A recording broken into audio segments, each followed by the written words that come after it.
nchini kwa Malkia Uholanzi Maxima. Jumatano, Malkia huyo ambaye ni mjumbe maalum wa katibu mkuu wa Umoja wa Mataifa anayeshughulikia ufadhili jumuishi kwa ajili ya maendeleo amezuru mojawapo ya vituo vya afya vilivyofanikiwa kujiendeleza kutokana na mkopo wa kidijitali unaolenga wafanyabiashara wa kiwango cha chini katika sekta ya afya. Mkopo huo unaotolewa kupitia ufadhili wa hazina ya mkopo wa dawa na umewafaidi zaidi ya wafanyabiashara 6,000 wa kiwango cha chini.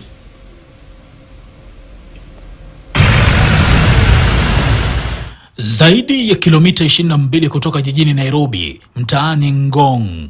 Hapa ndipo pana kituo hiki cha matibabu cha Zamzam kilichoanzishwa mnamo mwaka 1998. Jumatano, Malkia wa Uholanzi Maxima Zoreguita ambaye anazuru nchini alizuru hapa katika wadhifa wake wa mjumbe maalum wa katibu mkuu wa Umoja wa Mataifa anayeshughulikia ufadhili jumuishi kwa ajili ya maendeleo. These clinics they have to do so much with so little. So we need to give them more assets and more capacitation so they can actually do a lot more.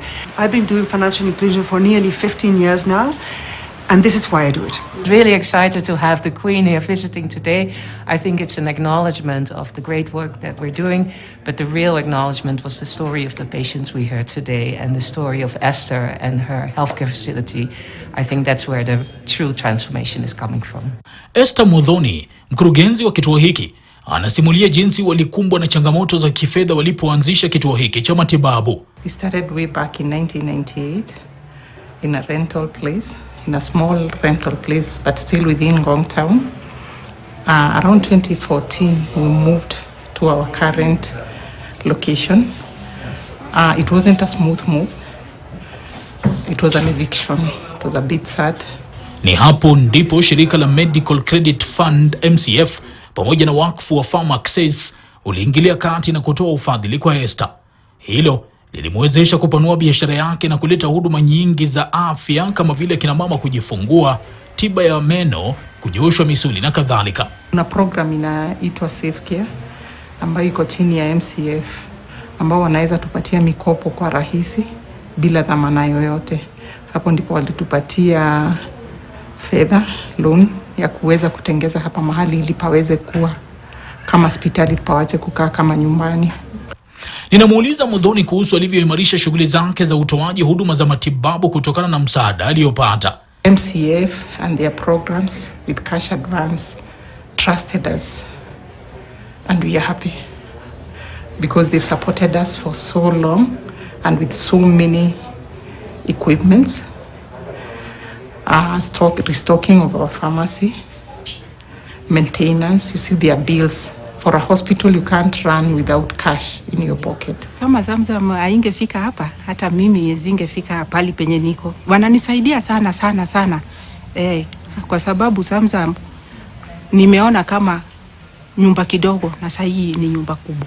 Kennedy Okongo ambaye ni mkurugenzi wa Medical Credit Fund ukanda wa Afrika Mashariki anafurahia idadi kubwa ya wanawake ambao wameendelea kuwekeza kwenye sekta ya afya nchini. For now, I can say that we are open to assist all the health SMEs in the country.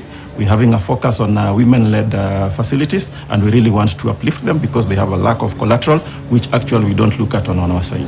Kutokana na ufanisi mkubwa alioafiki Mudhoni, haikuwa vigumu kwa kituo hiki kuteuliwa kuwa miongoni mwa vile Malkia wa Uholanzi Maxima Zoreguita angezuru, huku Malkia huyo ambaye ni mjumbe maalum wa Umoja wa Mataifa akijivunia hatua zilizopigwa hapa. MCF is really understanding their clients. They're really understanding their needs in terms of what type of machinery they have to sort of buy, but also their working capital needs.